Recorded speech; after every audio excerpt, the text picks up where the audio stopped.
Today, the topic is ASEAN and ASEAN Economic Community. I think it's true that ASEAN as an entity receives relatively little attention here in Washington. Despite a key feature of the Obama administration's rebalance to Asia being regional architecture and institution building in Asia. When we talk about Southeast Asia, usually it's in the context of U.S. bilateral relations with many of the countries there or in the region, which is understandable to some extent. I think ASEAN does have some institutional shortcomings. It's a product of very diverse membership and a consensus-based approach. I think ASEAN states want the benefit of collective action without empowering a regional bureaucracy, with the exception to some extent in the economic realm.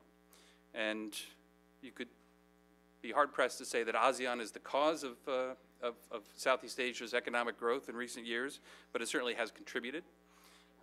Progress in trade facilitation has been quite obvious.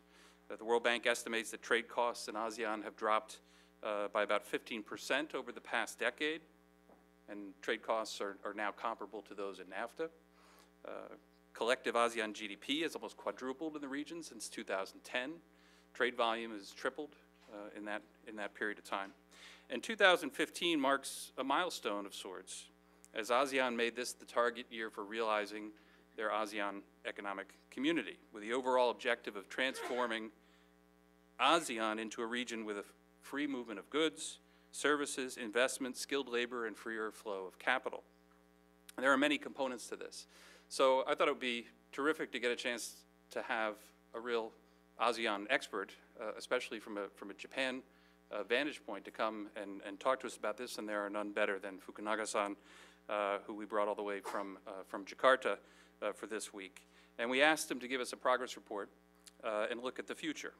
And I would also like to use this opportunity to foster a discussion about what the ASEAN Economic Community might mean for Japan and the United States, and the political implications for the region as well. So let me introduce our main speaker first, and then we're going to have a discussion and conversation afterwards. Mr. Yoshifumi Fukunaga is a consulting fellow and senior policy coordinator at the Economic Research Institute for ASEAN and East Asia, or known as AREA, and he has a short video to show us before his talk to explain what AREA is, based in Jakarta, where he focuses on international economic law and regional economic integration in ASEAN and East Asia. He worked for Japan's Ministry of Economy, Trade and Industry from 2002 before becoming a part of AREA's team in 2011. At METI, he worked in the Patent Office, was an assistant to the minister, was deputy director of the International Economic Affairs Division in the Trade Policy Bureau, and principal deputy director of the APEC office. He's written several articles and papers in English and Japanese on ASEAN-related issues. One of the more recent is contributing to this book here, ASEAN Rising, ASEAN and the AEC Beyond 2015. We're pleased to have him here today to talk to us about that. I will introduce our discussant after Fukunaga-san's presentation. So please join me in welcoming Fukunaga-san.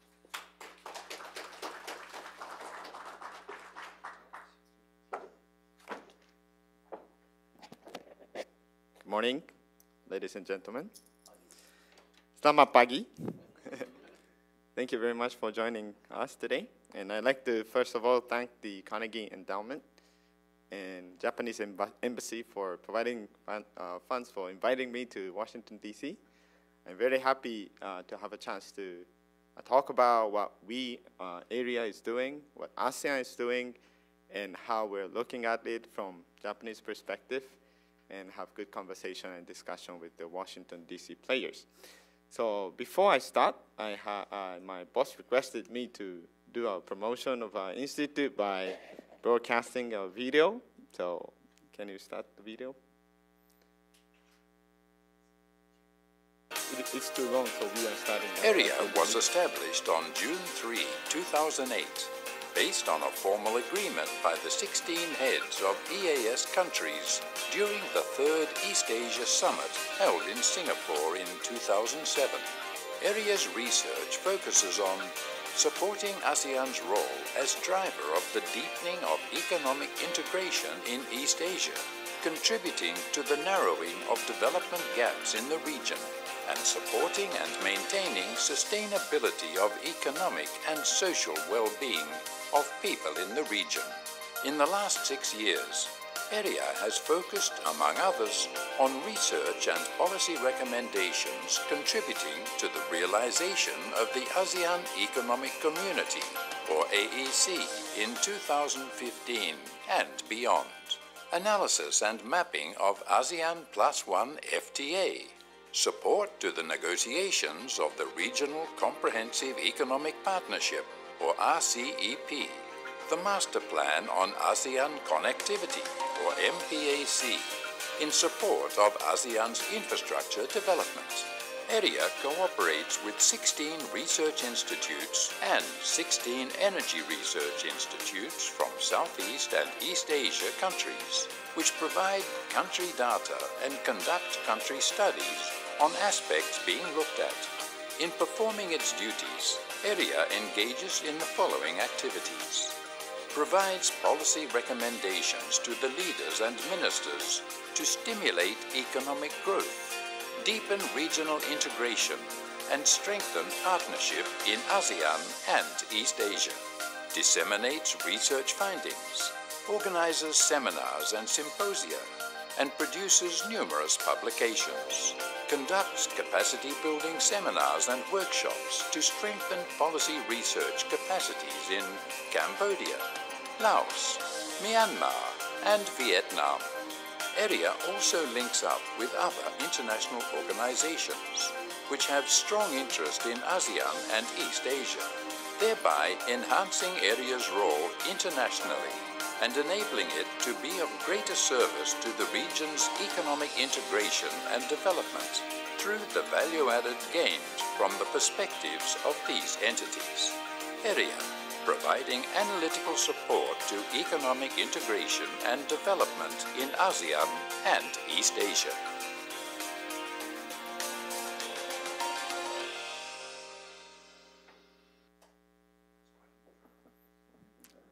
How does it look? Good? It was just uploaded last night, just 5 hours ago, probably, for this event.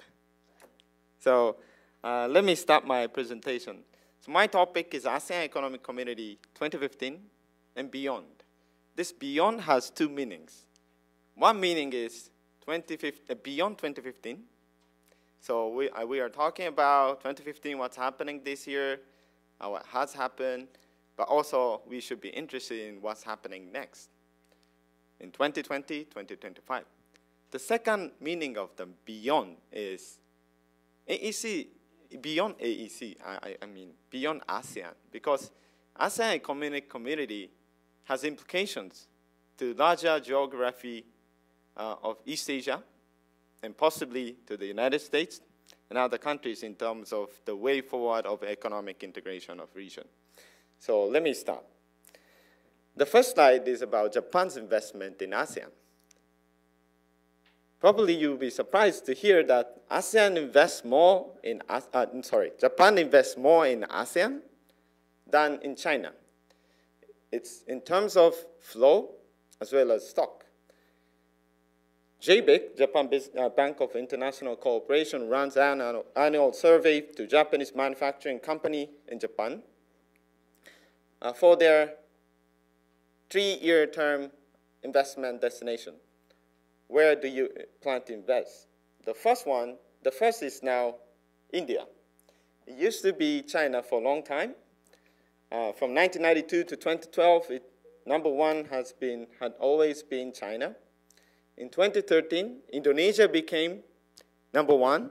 Now it's the number 2. India became number 2. India became number 1. Following Indonesia, number 4 is Thailand, Vietnam. But it is not only for these 3 countries where we invest. We invest in Myanmar, Philippines, Malaysia, Singapore, and Cambodia. Laos is not here, because JBIC publicizes only top 20 destination. But Laos was there 20th last year, so I guess Laos is still 21 or 23. Brunei, the last member of ASEAN, is not there because Japanese manufacturing sectors are not investing in Brunei, but the energy sectors is investing in Brunei. So this is how important economically ASEAN is for Japanese, and how Japanese businesses look at the ASEAN. And why do we invest so much in ASEAN? One of the reasons is certainly ASEAN Economic Community. Japanese business excited about AEC 2015. They're interested. I receive a lot of guests asking me about what's AEC 2015, what's happening next year. So let me briefly explain what AEC is. ASEAN Economic Community is one of the 3 pillars of ASEAN community. ASEAN leaders agreed to aim at ASEAN community by 2015. And the AEC blueprint, it's a document adopted by the leaders in 2007, and all the action items are included in the AEC blueprint. The timeline, we're aiming at 31st December this year. So that's why we're excited this year. So what is it? What does AEC Blueprint talk about? We have 4 pillars. The first one is single market and production base. It has all the free flow agendas, free flow of goods, services, investment, skilled labor, a freer flow of capital.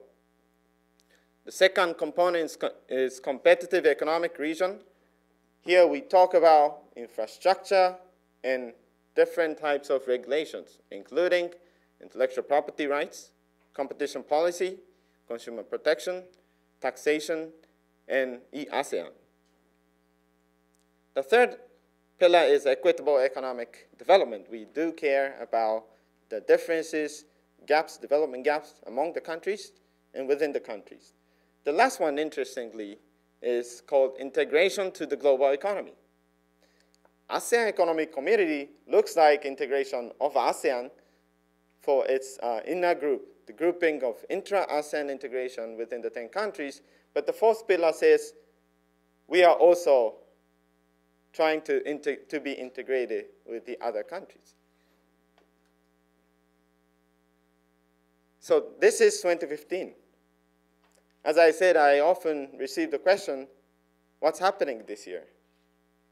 But then I get confused. I have problem with this question because it's not really 2015 what's important. 2015 is important. 2015 is a milestone of ASEAN economic integration. It gives impetuses to government officials to make serious efforts toward completion of ASEAN Economic Community. But there are a lot of tangible outcomes which have already realized before 2015. So what are they? The first most important one is tariff. ASEAN 6 countries, Indonesia, Thailand, Philippines, Malaysia, Singapore, and Brunei, have already eliminated tariff for intra-ASEAN trade in 2010. So it is not 2015. It is already happening since 2010. The average applied tariff for intra-ASEAN trade for the ASEAN 6 countries is, you cannot read it, but it's 0.04%. There are still some tariff for limited number of products, but it is almost virtually zero. And that's happening this year for CLMV countries, Cambodia, Laos, Vietnam, and Myanmar. But it is not just this year what's happening even for these countries. CLMV countries have already reduced their tariff for intra-ASEAN trade. Most of the tariff lines are lower than 5%, so 0 to 5%. Therefore, the average tariff applied right now for ASEAN trade is 1.37%. But CLMV countries are all starting to eliminate tariff this year. Vietnam already has done 93% of tariff lines, 0. And 7%, it's given flexibility for the next 3 years. But Vietnam will eliminate tariff even for the 7% of tariff lines in 3-year time. Single window. ASEAN is aiming at establishing 10 national single windows. Single window is an electronic system which allows the exporters and importers to apply to all the documents, to customs, immigration, port authority, etc., electronically. 5 countries have already established operational national single windows. 2 countries, Brunei and Vietnam, they're very close to completion. And CLM countries are making efforts.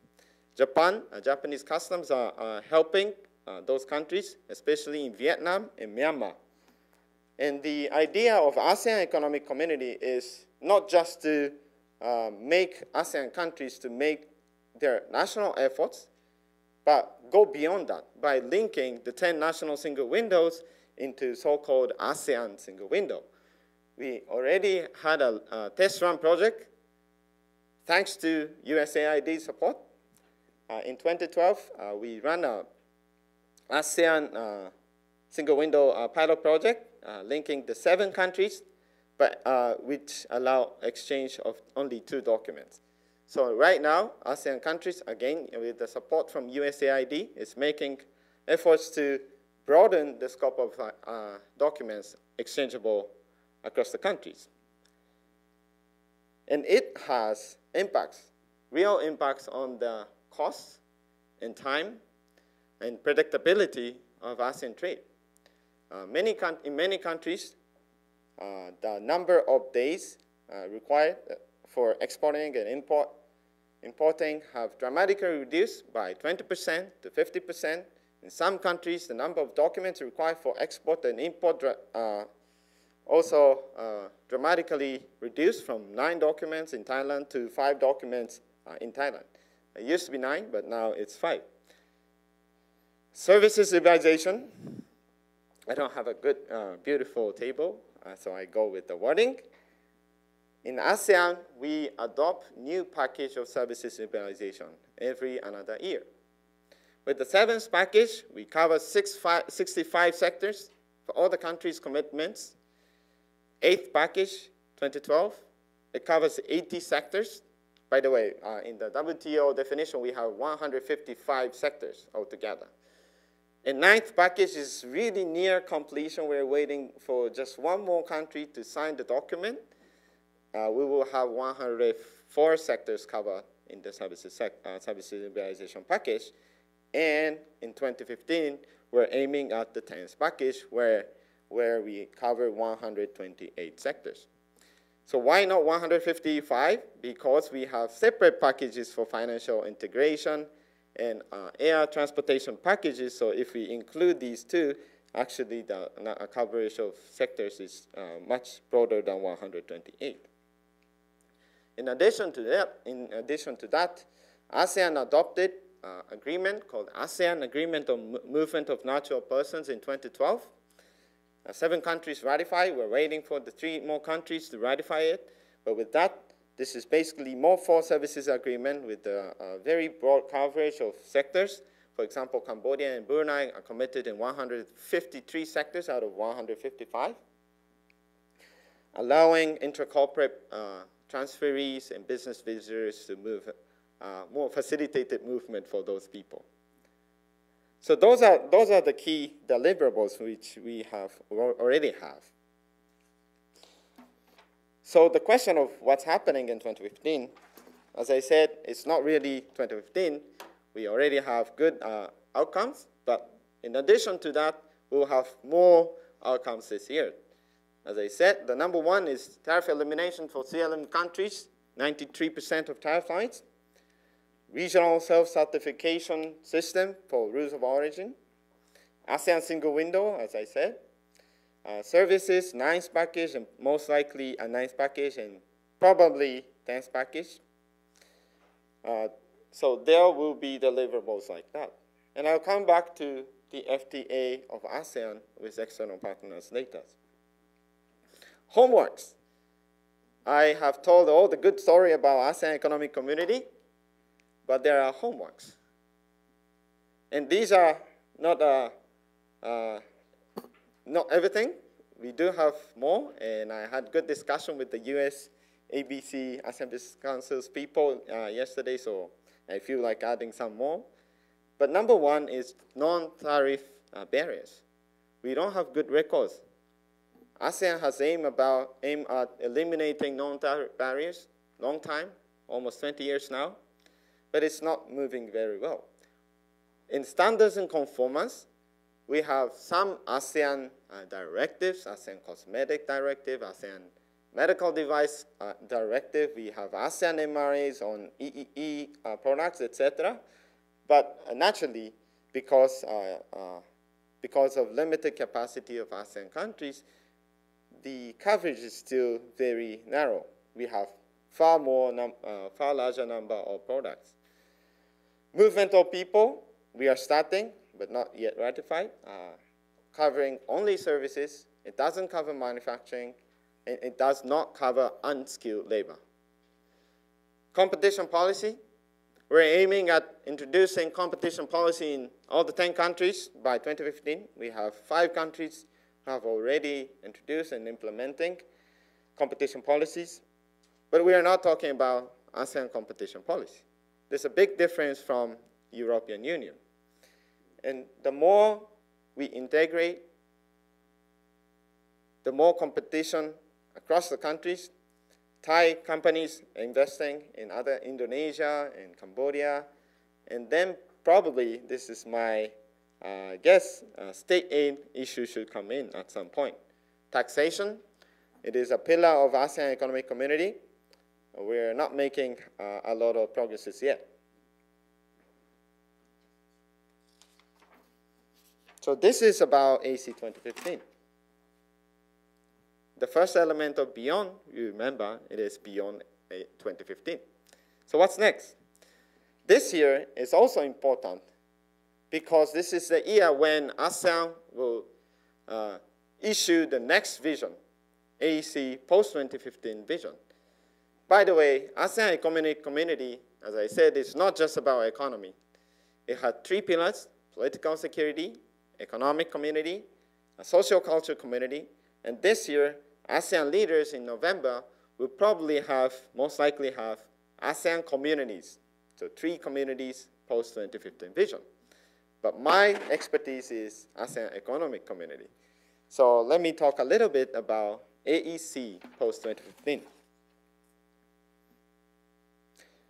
2 months ago, November, last year, you remember, was the first summit that Myanmar hosted for ASEAN. And East Asian countries, including the United States, participated in the summit. And in the meeting of ASEAN, leaders issued a declaration called Naypyidaw Declaration on the ASEAN Community's Post-2015 Vision. Now we know post-2015 means the next decade, 2016 to 2025. And we have AEC, 5 pillars of AEC, but 4 pillars is very similar to what we have today. So the message is that we continue our efforts beyond 2015. We will be integrated even deeper and even broader. In addition to it, we have some new elements to AEC. Those are the 3. Innovation, because ASEAN countries want to be upgraded in terms of their technology, in terms of their level of manufacturing, and also because we have all the discussion about middle-income traps for Asian countries. The second is green technology. Environment ministers has been discussing about environment, but it was treated as socio-cultural community discussion, but now it is brought into the economic community discussion. The third one is resiliency. Unfortunately, we have had disasters, natural disasters in the region in the last 5 years. So ASEAN economic ministers noticed that these disasters affect not only the people's life, but also the economic reality. For example, Flood in Thailand in 2011 in Ayutthaya area. It has affected a lot in the supply chains, not only in terms of Thailand, but in Indonesia, etc. By the way, it was a time when I moved to Indonesia and I bought a Toyota car, and I was told that you can buy this model, otherwise you should wait for 3 months because of flood in Thailand.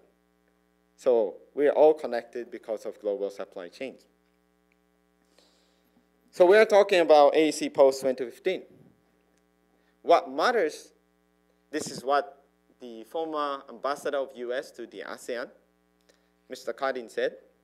What matters with respect to AEC is not AEC 2015 per se, but that the ambition and momentum continue. And we are continue despite many challenges. There are challenges, and let me briefly talk about the challenges. Challenges for AEC. In the last couple of years, we have observed protectionism. It is very difficult to tell whether action is taken because of protectionism perspective. But I think most people agree that we have seen more protectionist actions in many ASEAN countries, not all. Nationalist sentiment, it has become very strong in many countries. Capacity, limited capacity. ASEAN is not very good at providing capacity building within their grouping. That's where Japan, United States, USA, and other agency, Australia, Germany, Europe, we are all supporting ASEAN Economic Community in different areas. Japan is doing this, US is doing this, Australia is doing that. But AEC, talking about AEC, the capacity has been always a challenge, and it remains the challenge. Inequality within countries that have triggered worries, concerns against AEC 2015. That's certainly one important challenge. And awareness. People say, we don't know about AEC 2015. It is improving dramatically in the last 1 year, but probably, for example, in the context of Indonesia, where I live, people never talk about AEC until probably 1 year ago. Now, Indonesia Ministry of Trade is making a lot of efforts to disseminate what AEC 2015 is all about. And we have the sign of AEC 2015 on the main street. It is in Bahasa Indonesia, we call MEA 2015, but we have a lot of promotion about AEC 2015. But still, awareness is an important challenge for AEC, and that's why Malaysia, chairman of this year's ASEAN, has put it, ASEAN 2015 chairmanship will be people-centered, people-oriented ASEAN. The second aspect of beyond, AEC is important, not in terms of ASEAN per se, partly because other countries can also benefit, can enjoy the preferential integration, preferential treatment of ASEAN countries.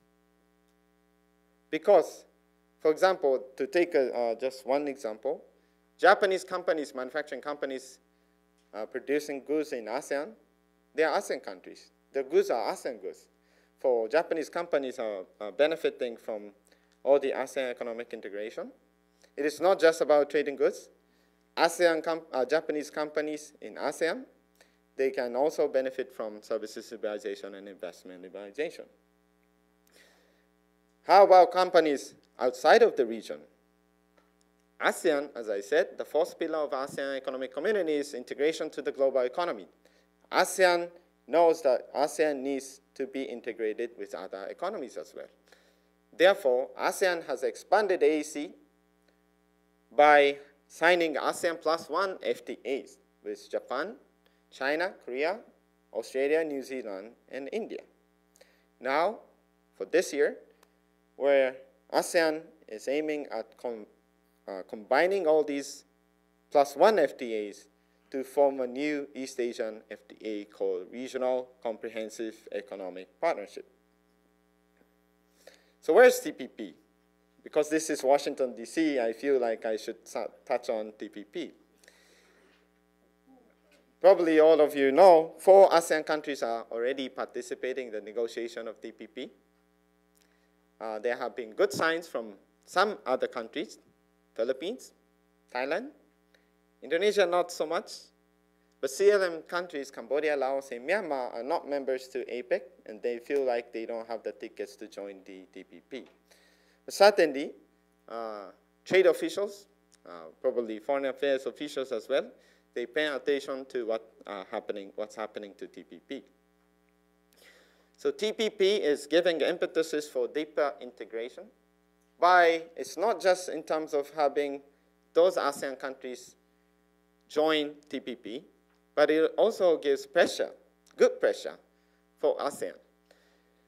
RCEP, as I said, the ASEAN +6 economic integration, the idea came from ASEAN, Indonesia as the chair of 2011 ASEAN Summit, because they know that TPP is moving.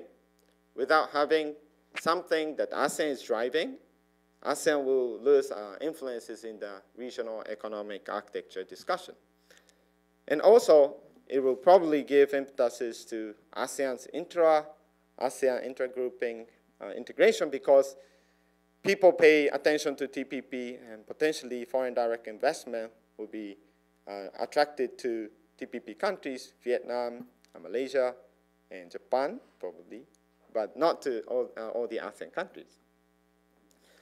Secondly, TPP certainly bring new ideas about how the economic integration will move forward and what agendas economic integration should cover. And I think it has impacts on AEC itself as well. ASEAN countries will probably consider the agendas that ASEAN does not cover yet. Actually, the scope of coverage of AEC is very broad, as I said. Intellectual property is there, competition policy is there, but still, it gives a chance for ASEAN to consider what's next. Probably we should cover something else that ASEAN does not cover yet, but TPP does. Last remark, early conclusion of TPP is very important, partly because there's a competition in terms of negotiation resources of governments, but also if TPP is concluded at the early stage this year, ASEAN will feel good pressure once again for AEC post-2015 vision discussion, as well as the target of 2015 conclusion of RCEP. I have not talked much about Japan's policy towards ASEAN, but maybe I have a chance later on in the Q&A. So this is my last slide. My topic was AEC 2015, but beyond 2015 and beyond ASEAN. Thank you very much.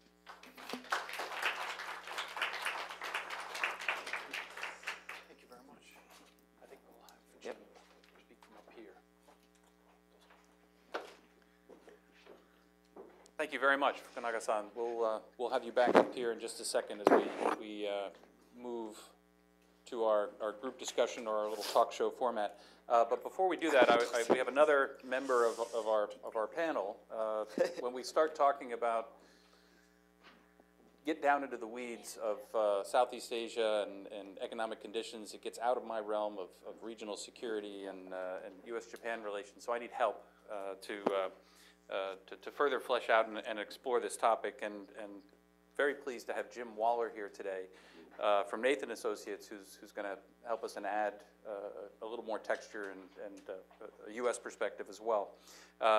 Jim is Senior Advisor and Program Manager for a project that Nathan Associates is overseeing for USAID called the Leadership in Public Financial Management Project, which aims to strengthen related systems and improving domestic resource mobilization in USAID-assisted countries, including many in Southeast Asia. He recently wrote a paper, which has particularly caught my eye, for NBR about AEC called Achieving the Promise of ASEAN Economic Community, Less Than You Imagine, More Than You Know. I like that title. Fukunaga wanted to steal that title later on. He has a long career in government and in the private sector related to trade agreements and trade facilitation, starting as a negotiator in the Treasury Department back in the Tokyo round of the 1970s of global trade talks, and later in the Uruguay round in the 1980s and 90s, and a long career at the Treasury Department. Very pleased to welcome Jim Wallar as our discussant, and then we'll shift to our discussion afterwards. Thank you.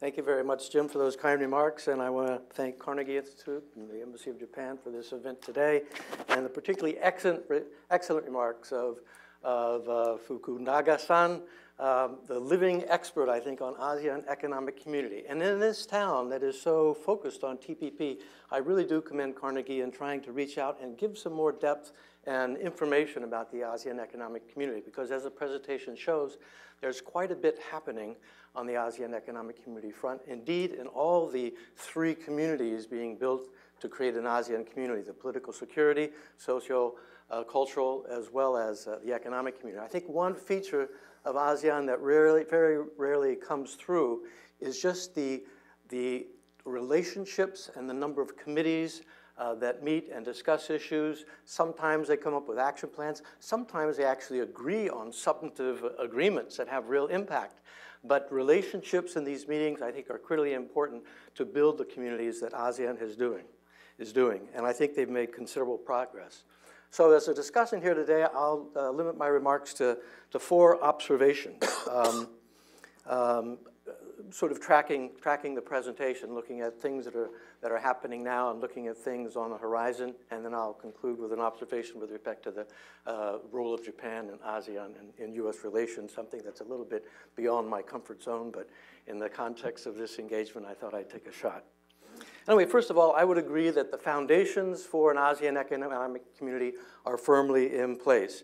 There's the ASEAN Trade in Goods Agreement, as well as the ASEAN Comprehensive Investment Agreement, the packages of service agreement in the ASEAN Framework Services Agreement that were touched upon, as well as, I think, innovative approaches to look at the flow of particularly skilled labor, which has always been a difficult issue in the WTO and in bilateral agreements. But I think ASEAN has really taken a concerted approach with this Movement of Natural Persons Agreement, but also having mutual recognition agreements for professional services, which are very basic, but nonetheless allows for a community of discussion to slowly build up. And also most recently, under Myanmar's chair, there was agreement on qualifications framework among ASEAN countries. So one can look at skill sets of a plumber in the Philippines and compare it to a plumber in Thailand and see what the differences are and whether or not those skills could be upgraded in one or another so that there's competency across ASEAN countries. So I think ASEAN really has taken this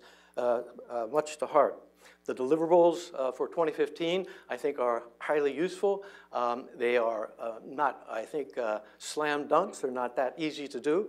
But I would hope that the single window and trade repositories, which really goes to the heart of putting customs and border crossing commerce into the internet, into the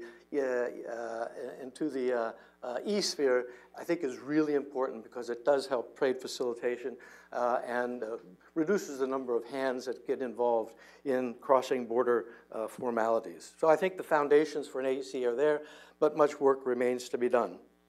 I think the second observation is that while great progress has been made with respect to commitments and services and the coverage, I think the coverage and protections to services investment is still lacking. The upgraded ASEAN Comprehensive Investment Agreement provides for certain protections when it comes to expropriation, also ensures compensation, it protects the transfers of monies for investment, as well as giving advantages for investment disputes.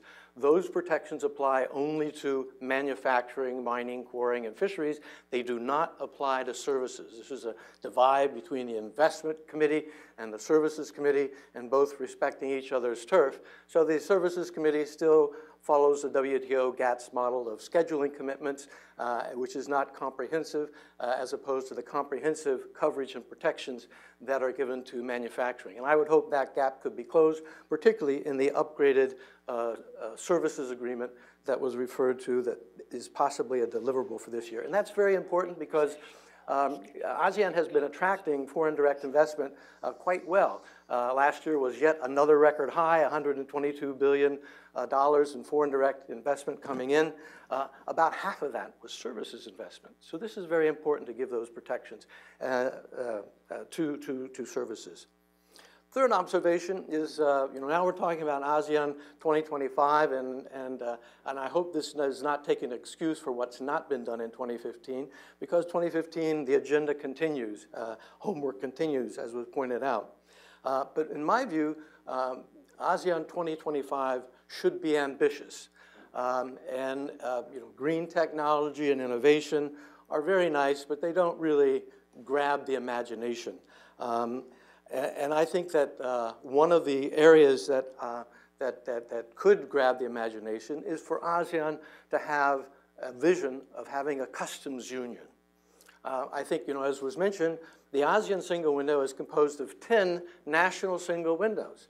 So in dealing with ASEAN as an integrated economic entity, or having a single production place and a place where consumers can shop around, having 10 customs regimes seems to be an ordinary, extravagant waste of money and is inefficient to businesses. Regardless of what trade facilitation measures can be taken, businesses in the trenches still have problems at customs borders, and I think those could be largely remedied through a customs union.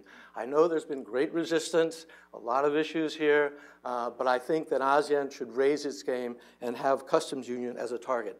Secondly, I think they should have growth as a target. Here there have been various studies, area studies, as well as studies by Mike Plummer at SAIS, recent study by the ILO and the ADB, talking about the growth potential that can come from ASEAN integration. Now, this is just another study, but nonetheless, it is indicative that economic integration can give rise to more economic growth, higher productivity, more jobs and more higher paying jobs in the ASEAN region than would be realized just maintaining their current course. So I think ASEAN 2025 should be ambitious in setting growth targets, and I think finance ministers should play a more important role because they control more of the levers when it comes to the hard work of integration, whether it's customs, investment, financial services.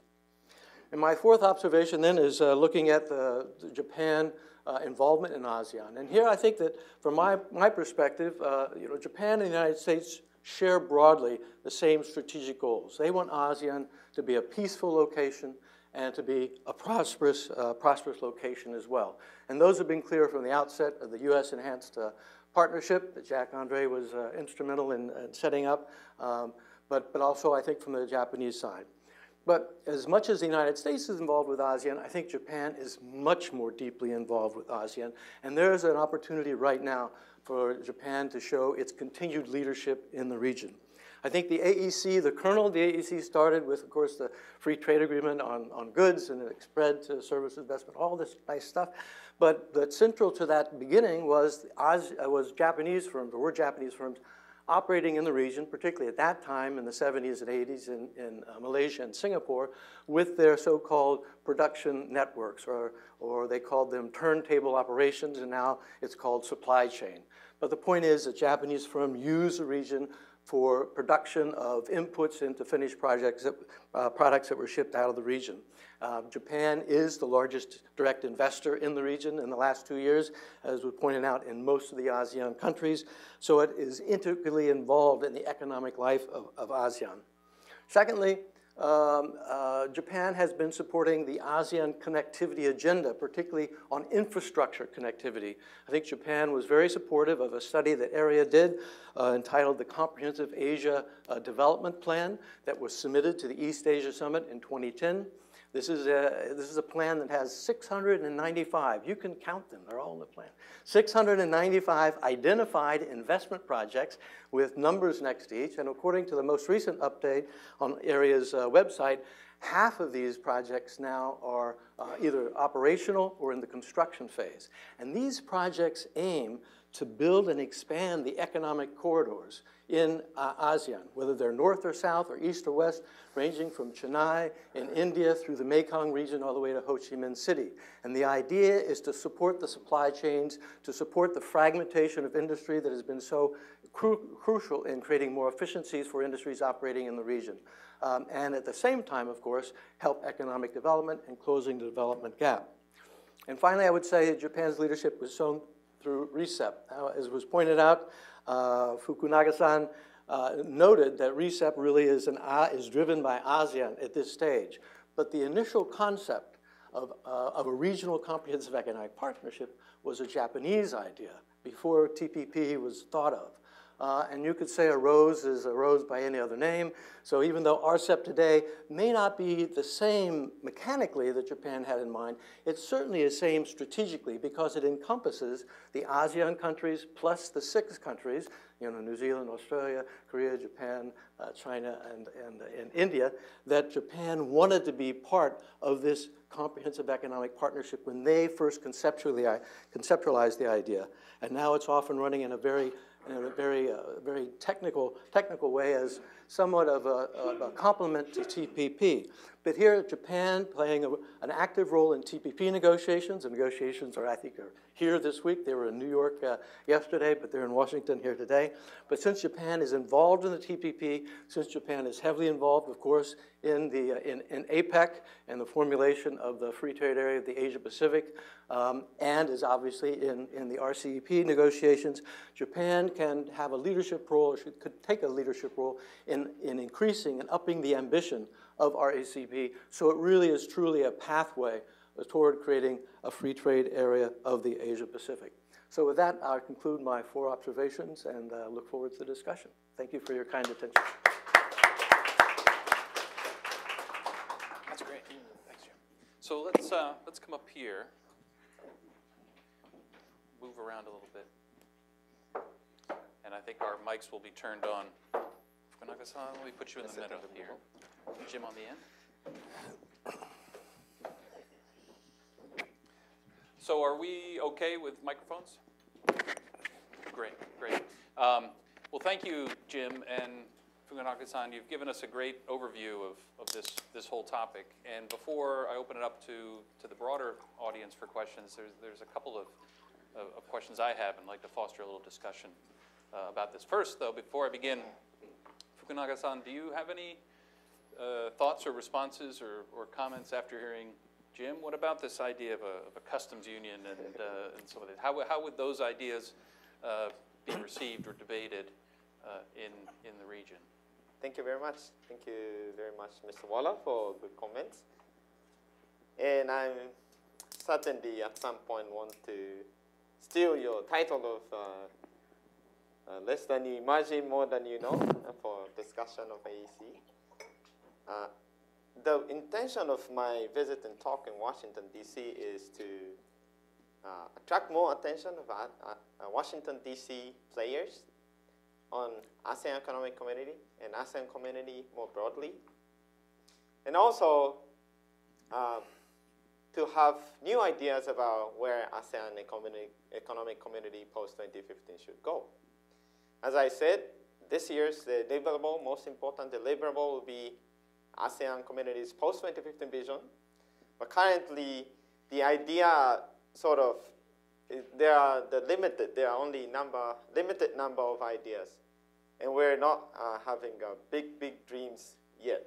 I don't know what the government officials are actually speaking, but I strongly believe that we need more ideas, and especially the ideas from businesses who are operating in ASEAN, not just Japanese, certainly ASEAN indigenous companies, but also US companies. About customs union, I have written some papers in Japanese talking about AEC post-2015 and say, customs union, just impossible. But I had good discussion yesterday with Mr. Wallar. And now I feel like, maybe we should sort of try to think about what the impact of AEC, ASEAN Customs Union, will be. The challenges for customs union I wrote in the paper is that Singapore never wants to elevate its tariff. It's 0%. Why should I adopt? It is 0 for all the ASEAN countries anyway. But why should Singapore elevate its tariff from 0 to maybe 3% for its imports from US and EU? It's a basic economic policy of Singapore and Brunei of free trade.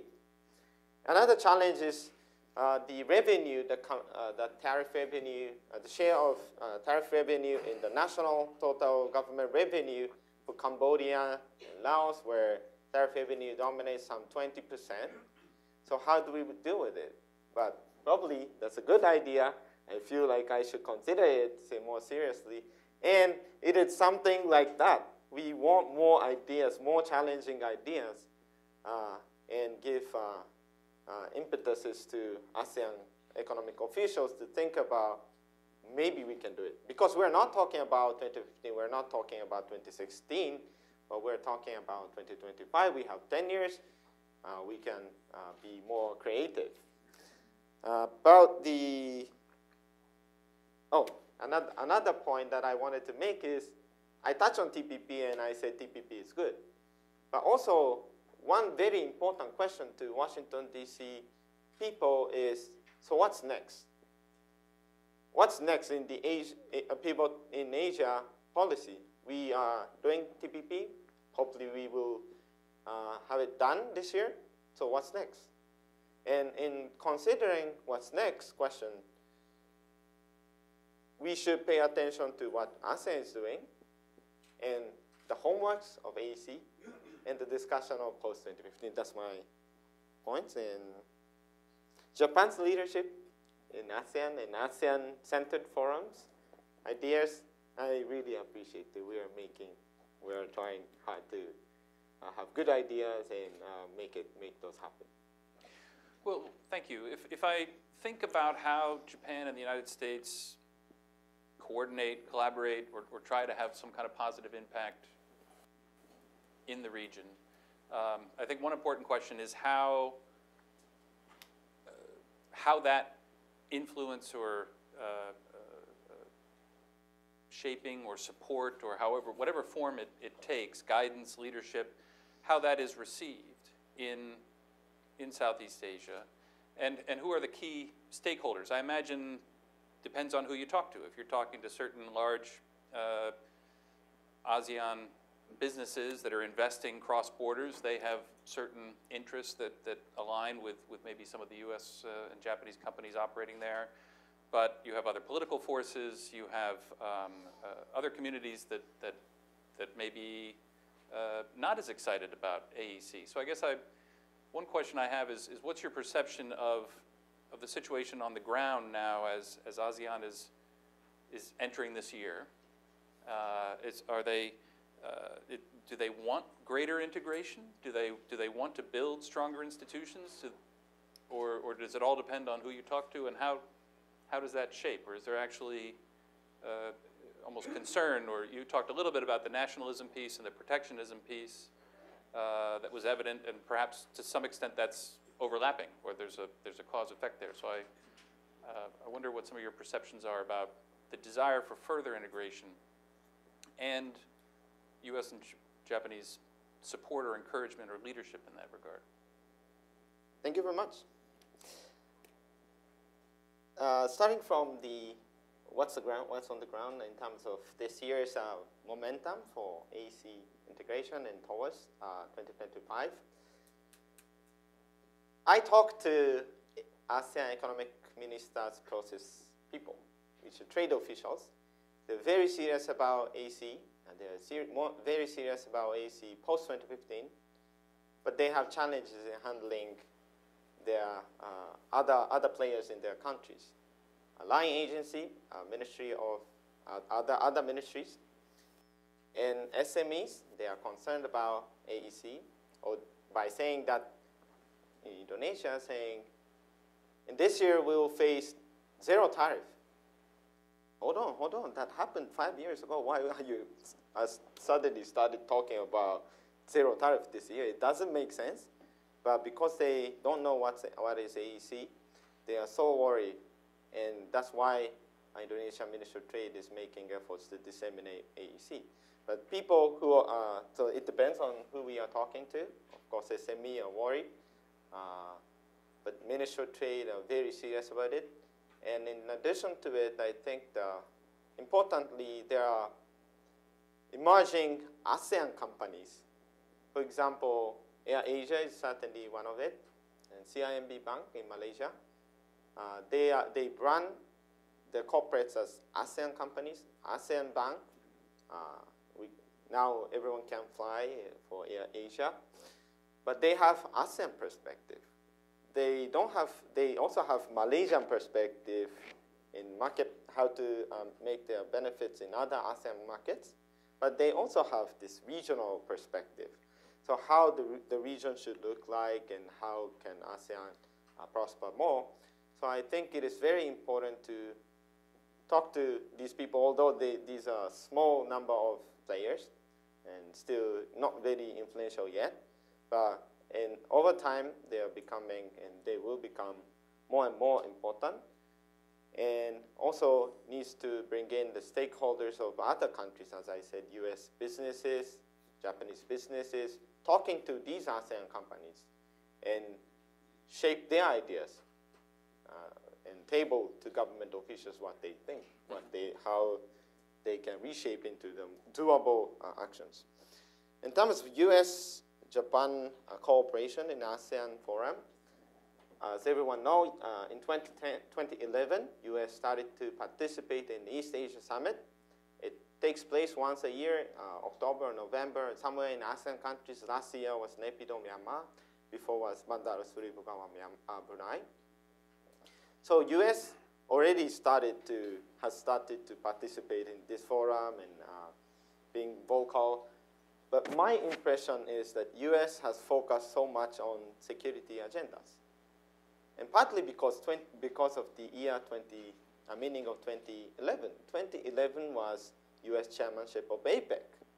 So all the Asia-related economic policy was brought up in the US APEC 2011, which I also participated and enjoyed, the big Sky Montana for beef and stuff.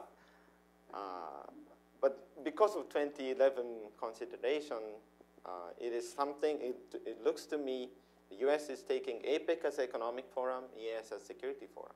But there are certainly more than security that's happening in East Asia Forum and other ASEAN-related activities, certainly trade, certainly energy, but also finance, etc. So probably post-TPP approach of United States and the ASEAN countries, probably it's a chance to consider more broadly and take EAS from pure security to slightly broader agendas than securities. Should the United States pursue an ASEAN +1 FTA? I noticed the U.S. was not on that list of countries. And Jim, I don't know what you think about kind of U.S. policy toward ASEAN right now. You talked about Japan leadership, and certainly Japan has a bigger economic presence there, but there's been a lot more attention being given to the ASEAN piece of the puzzle. True. No, I think, well, USTR has been not very excited about engaging in ASEAN in a free trade agreement. They don't see that ASEAN is a cohesive whole. The EU tried to do it initially and kind of gave up. EU now has re-engaged with ASEAN as a group, thinking that perhaps by now they've come closer together. So the US has put its attention, as was pointed out, the economic discussions in TPP and APEC, and have not engaged actually in the East Asia Summit, which is chaired and organized by ASEAN. They basically say East Asia Summit will leave to these other issues, which I personally think is kind of missing a great opportunity, because it was at the East Asia Summit that actually gave rise to the RCEP negotiations, and the United States says, no, you guys can do what you want to do, and we want to talk about other things here, but economics we'll only talk in APEC and the TPP.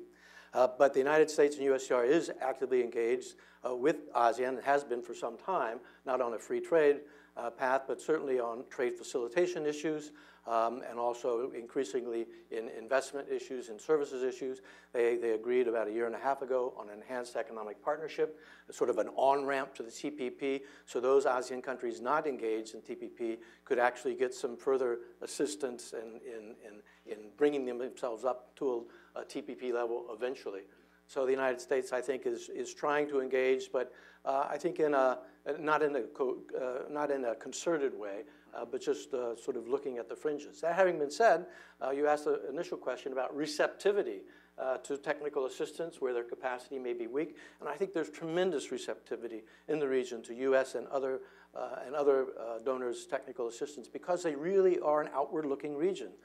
They really want to have better trade regimes, better investment and better services regime, not only for themselves, but also because they know that this will help them in trading with others. If they reduce the time in trade, it helps not only their producers, but also, their trading partners. So it's a win-win situation. So they're very, very open to that. In terms of stakeholders, I agree that the tipping point, as Baldwin calls it, hasn't happened yet, where the bulk of the business community thinks that their interests are better served by a regional sort of strategy than a national strategy, but it is slowly moving forward. International firms, such as Japanese firms, certainly do have regional strategies. The Chamber of Commerce survey shows that increasingly U.S. firms have regional strategies. And within ASEAN, and this is really the key, these are the people that see the ministers on a more regular basis. That body of businesses is growing through the Asia Business Club, which is chaired by CMA Bank in KL.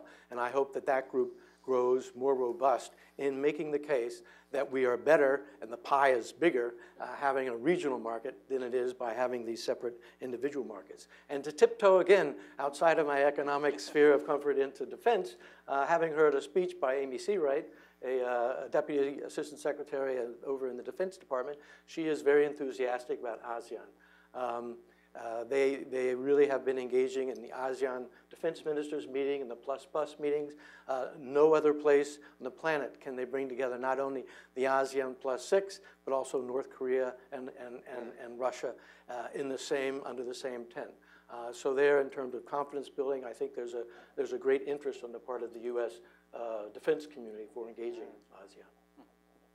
Great. I have one more question before I open it up to the floor. I've heard a lot of talk in recent months or so about China's proposal for an Asia Infrastructure Investment Bank. And conflicting stories I've heard in terms of possible interest or perhaps not so much on the part of the United States and Japan in this regard.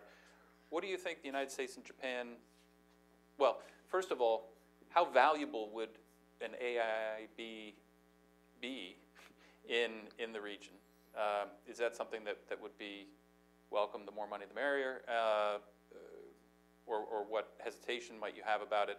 And should the United States and Japan be more forward-leaning in terms of trying to help China bring this about? This sideball. I never prepped you for this question at all. It just occurred to me.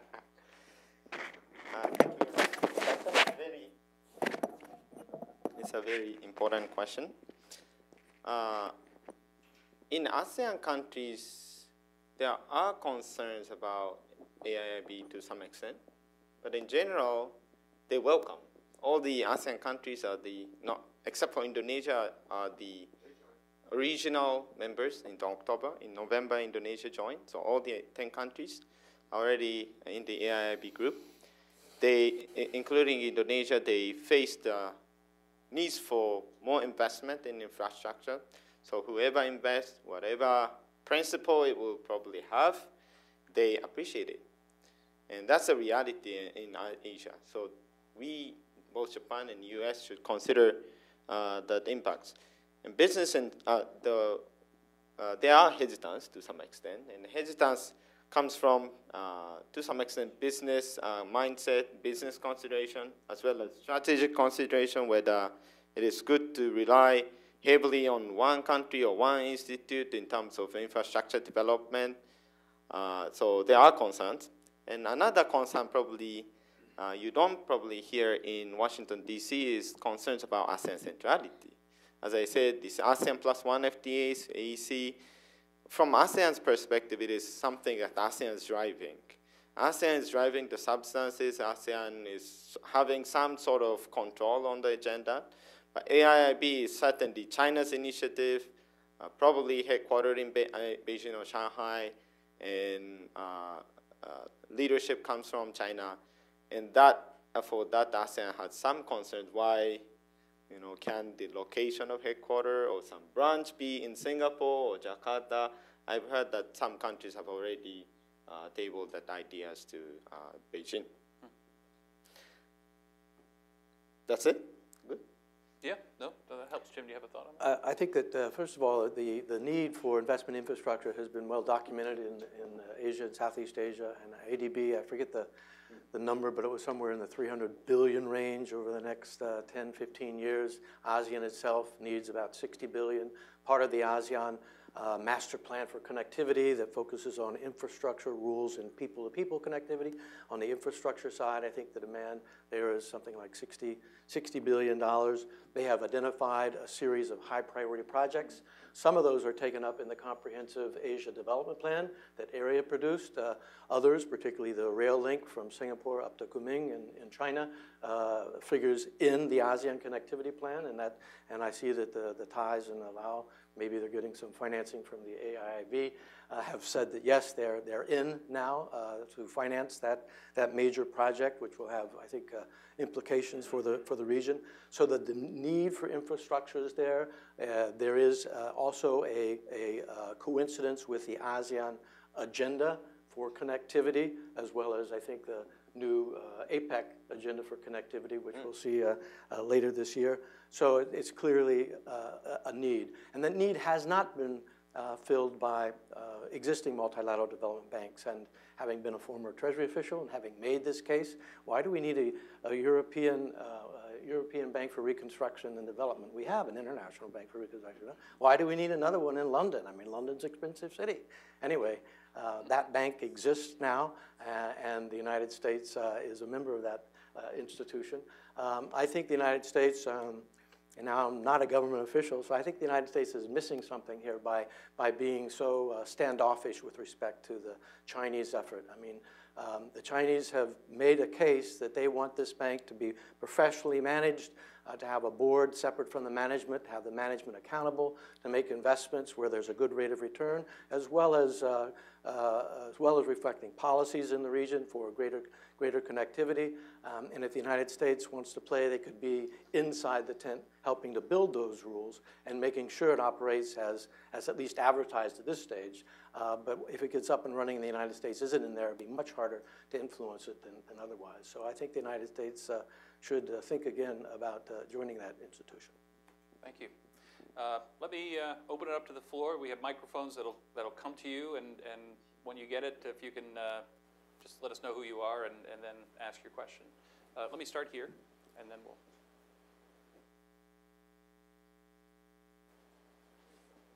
Thank you. Mike Billings, and I work with Executive Intelligence Review in the LaRouche organization.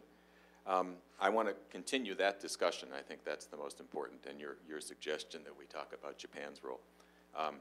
I think it's fair to characterize the world today as being divided between a very, very severe economic and financial crisis in Europe and the United States compared to the burst of development coming out of the BRICS nations since last summer in nuclear, transportation, water, everything. It's a very clear distinction, and Japan sort of sits in between. And as you just mentioned, they did not join the AIIB, and yet Japan has very close relations with India, especially under Modi. You're improving your relations with Russia, but the crisis is this relationship between Japan and China. So I want to ask a general question and a specific question. Generally, do you think that I mean, clearly Japan and China have a mutual interest in great development in Southeast Asia. This is a common area. Do you think that collaboration on these transportation, water, power plants is in the works or could be brought about? I think without it, it's going to be setting things back badly. And in specifics, Japan has been very, very much involved in trying to build the canal in southern Thailand, the Kra Canal, since the 1980s. the Mitsubishi Global Infrastructure Fund has been involved and still is, and now the Cannon Institute is involved. The difference now is that China is also very interested, and clearly that Kra Canal would be a game changer for all of the region. Do you see some potential, and the AIIB is the basis for funding a lot of that. Do you see that general collaboration, and in particular, do you see some potential for that Kra Canal coming to fruition? I turn it over to you. Thank you very much for the question and the comments from Mr. Wallar. I agree with you. The overall setting is that we need more finance for infrastructure. The current existing institution is not enough to meet all the needs. And China, as a bigger economy than 10 years ago, has great stakes and great capacity to provide funding for Asian infrastructure development. The question is whether the answer is AIIB or changing the existing framework institutions or maybe something else. But those are the general setting. And the question about whether we can collaborate in terms of Japan can collaborate with China. I agree with you that Japan and China and US have the common stake that we want ASEAN to develop more because we have bigger pie in ASEAN countries, and then no matter how many % of the pie we can get, it is a good sign. Economy is not zero-sum game. It is a win-win game. So economic development in ASEAN is very good in terms of economic reason, but also politically it's good to have if we can have one grouping, strong grouping of ASEAN, prosperous and peaceful in Southeast Asia, that will be very good. And infrastructure is important in terms of economic development, also connected region, the realization of connected region, more people-to-people communications and exchanges in the region. And that is common for Japan, China, and the United States. I don't know in terms of specific like port or roads, but in general, I think it is doable that Japan and China can collaborate in at least some areas of infrastructure, but I don't know where exactly. But of course, another aspect is that Japan and China are also competing with each other in terms of getting infrastructure projects, right, at the business level. Japanese companies want to get this project and that project, and we want to supply our machinery, etc. And in that, we have a real rivalry, in a sense. So it is not very easy to make such a joint project, but we certainly share some stakes in the development of infrastructure in ASEAN and other Asian countries. Oh, I'm not really familiar with that canal issue, sorry.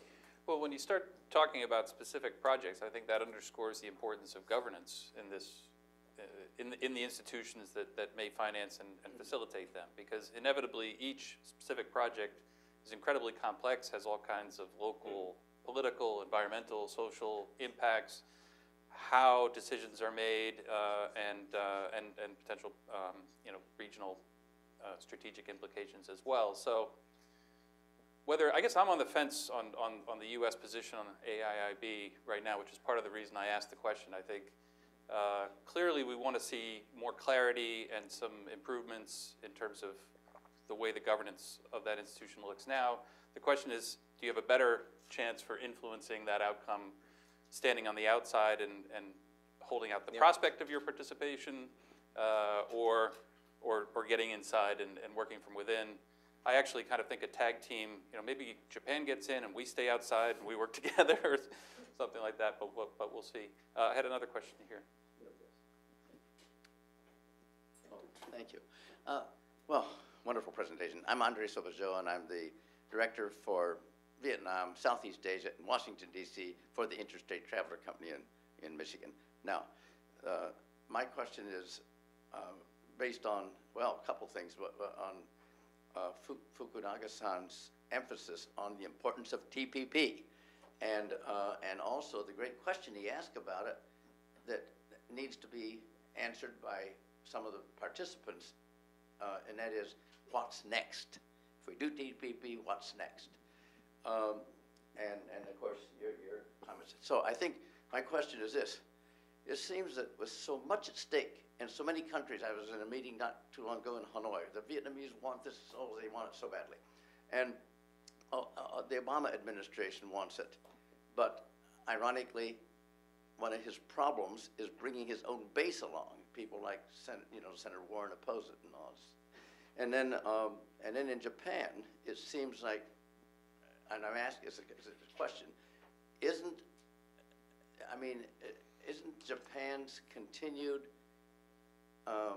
protectionism, you mentioned protectionism on some articles, an obstacle to giving the Obama administration some of the persuasion points it needs to say, hey, here's what's next economically if we can do this, and incidentally geopolitically, because it can help bring China to conclude that peaceful coexistence is in their best interest rather than this continued imperial reach into other people's territorial waters. So that's my question. So the question is? The question is, what's the chance, well, first of all, is my perception correct that Japanese continued protectionism is an obstacle to reaching agreement? And then if that is true, if it's not true, tell me, but if it is true, then what's the chance that the United States and Japan can resolve that to the satisfaction of the U.S. government? All right, we're getting out of our realm a little bit of poor Fukunaga-san has been in Jakarta for the last 4 years and focused on other issues. But do you have an opinion on what the key obstacles to getting TPP done are? Frankly, I don't know. I don't know. I'm very interested and curious about how the TPP is moving and whether we can deliver this year or when, and its impact on AAC. But I read Japanese papers, but I don't know the inside information, so I don't really have good answers to the possibility. But certainly in terms of protectionism of Japan, which you call as it is, I feel Japan is really trying to liberalize over the years, and that momentum is very strong inside the government, no matter whether it is LDP or DPJ. And it's certainly shared, and we all have our our elements. I had a question in the back there.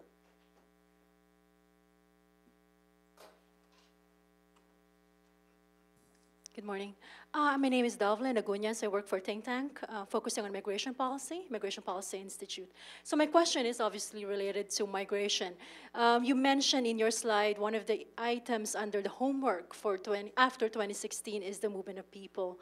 And I'm just wondering, Fukunaga-san, why do you think there has been little development or progress in terms of facilitating movement of people within the region, considering how important it is to access human capital? If we're talking about regional integration and development. And a related question too is, if we're talking about being ambitious for 2025, do you see ASEAN member states thinking about following the path of the EU, where there's actually free mobility of citizens residing in each state to move about within the community? Is that even an option, or is it not even remotely a possibility? Thank you. Thank you.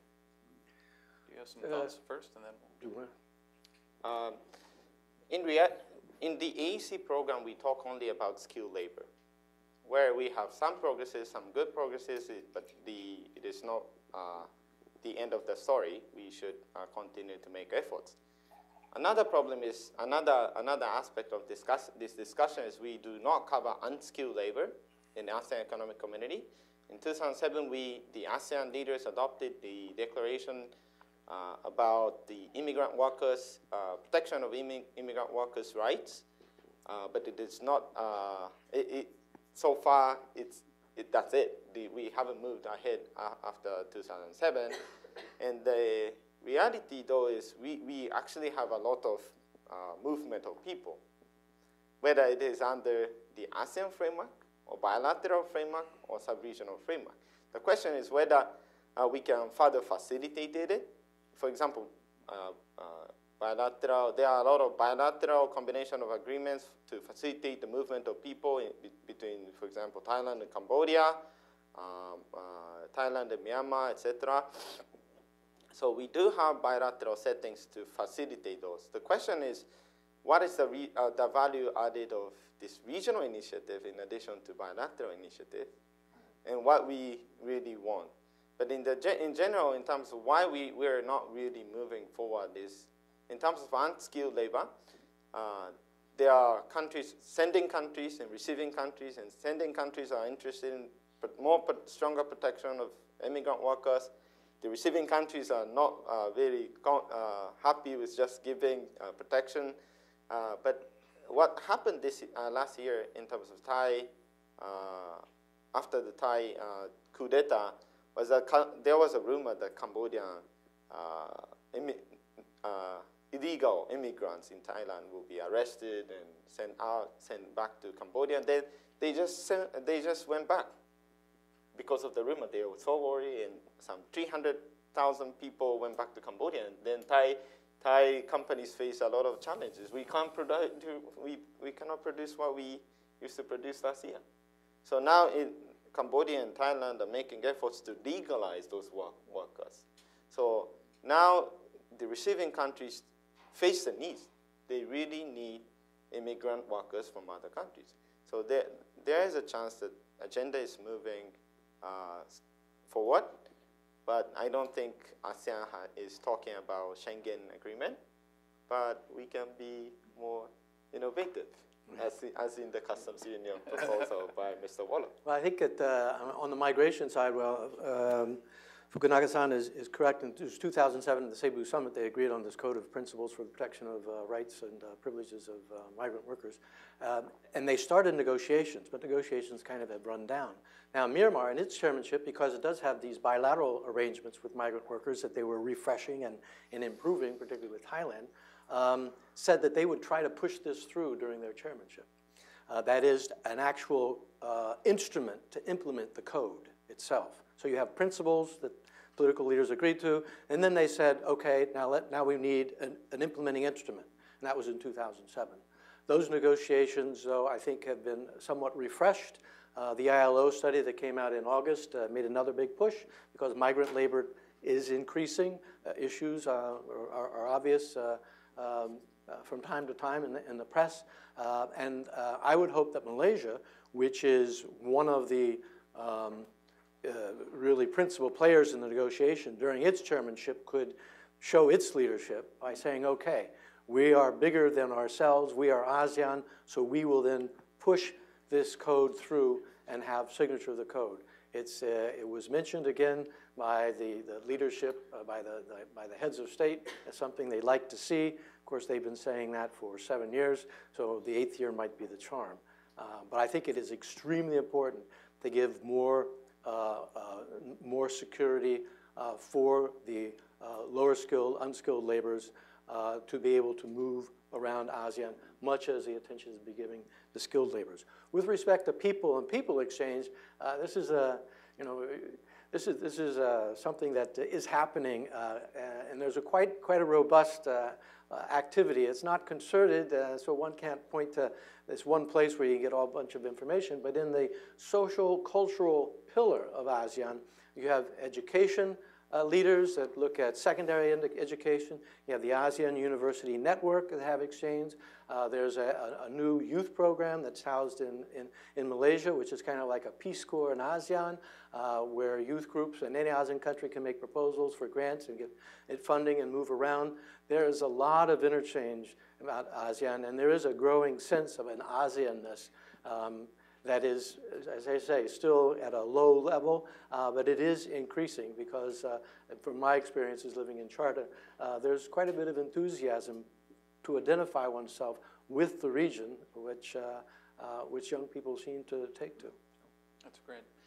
I know we have more questions, but we've come to the end of our time, so perhaps we can take a couple of those afterwards, privately, offline. So I need to conclude the event at this point. clearly there's a lot more to talk about. I think there's a lot going on in the region, and we certainly have we're beginning to get a better feel for how the United States and Japan are impacted and can play a role in this process, and I look forward to further discussions along these lines. So as we wrap up, please join me in thanking Fukunaga-san coming all this way and talking to us about it, and Jim Wallar for his addition as well. Thank you very much.